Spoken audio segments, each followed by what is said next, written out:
morning to everyone. I'd like to thank AIOC for this opportunity. My topic for today is, does stereo acuity improve in children?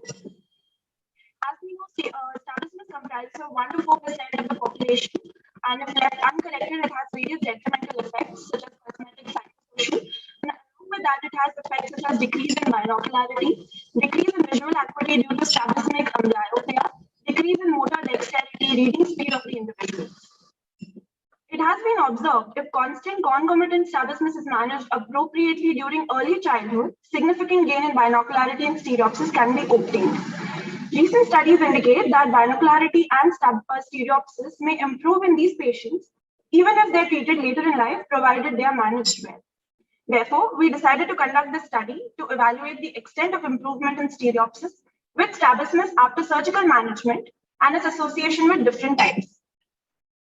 Our study comprised of collection of data in 3 steps. The first step comprised of collection of demographic data and BCVA, cycloplegic refraction. Stereopsis was measured using Lang stereo acuity type 2 and Titmus dye test, and strabismic measurement was done pre-operatively using Prism bar cover test. The second step was strabismus was treated surgically using recession, dissection, transposition, plication, etc. And the third step was strabismus measurement and stereopsis measurement repeated after 1 month and 3 months post-operatively.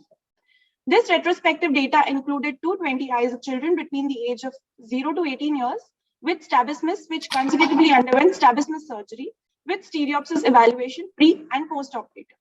Data was reviewed from AMR and analyzed with SPSS 22, where p-value of less than 0.05 was considered statistically significant. Here are the results. The first graph shows the effect of strabismus correction on stereopsis.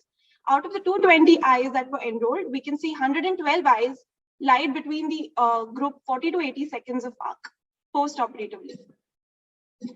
The second graph shows the effect of age of onset of strabismus on stereopsis. It was divided in 3 groups, 0 to 5 years, 6 to 10 years, and 11 to 18 years. As we can see, the group 11 to 18 years showed a significant improvement in stereopsis between 40 to 80 seconds of arc. This table shows the post-operative stereopsis in different varieties of strabismus.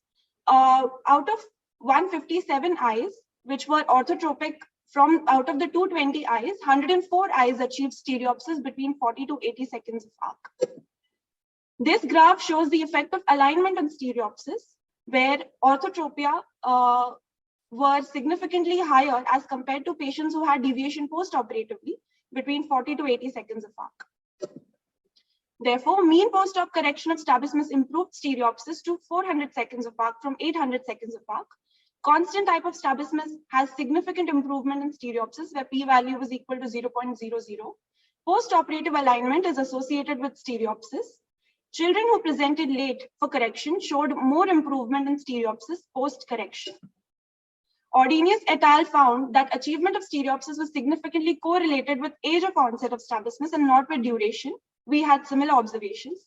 In our study, we found that after strabismus surgery, 71.6% patients achieved satisfactory surgical alignment and showed a better stereopsis. Fawcett et al. Also noted that stereopsis is more if the patient is orthotropic post-operatively.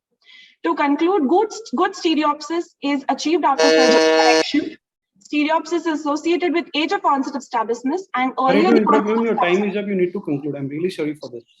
Okay, no problem. Stereopsis is associated with post-operative alignment of the eyes, and the closer the patient is to orthotopic states after treatment, the higher the chances of the patient developing good stereopsis. Thank you. Over to the judges. Judges, any comments? Any questions? Yes, yeah, so I think that is a good presentation, Dr. Diksha. So what is the new you want to add in the literature with your study? Right, so there have been previous papers that have been published regarding the improvement of stereopsis. But actually this we went on and actually tried to find out analytical evidence of improvement in stereopsis on the basis of improvement in central macular thickness as well as RNFL and its effect of stereopsis on these. But actually that was not the that was out of the scope of this part of the presentation. So I couldn't include that here. Okay, and which type of strabismus you found, is more worse for, the improvement of stereopsis? Because it was like you have written others, right? So in your subgroup analysis, probably. So sorry, sir, I cannot hear you. So from what I took from the question, so we found out that exotropia, as compared to the other types of strabismus, had a better improvement in stereopsis, but it wasn't statistically significant. So we couldn't include it. The p-value of that was 0.44. Yeah, one more thing is like, the conclusion of your result is that, those patients who presented late for, the correction, they had a better improvement in stereopsis. So how do you explain this? So rather than the improvement in stereopsis, we found that the final outcome of stereopsis of the older children was better as compared to the final outcome of stereopsis of the other groups. One of the confounding factor of this could be that the younger children are unable to give stereopsis as compared to the older, but this was the statistics that we found in our study. So I had to present it.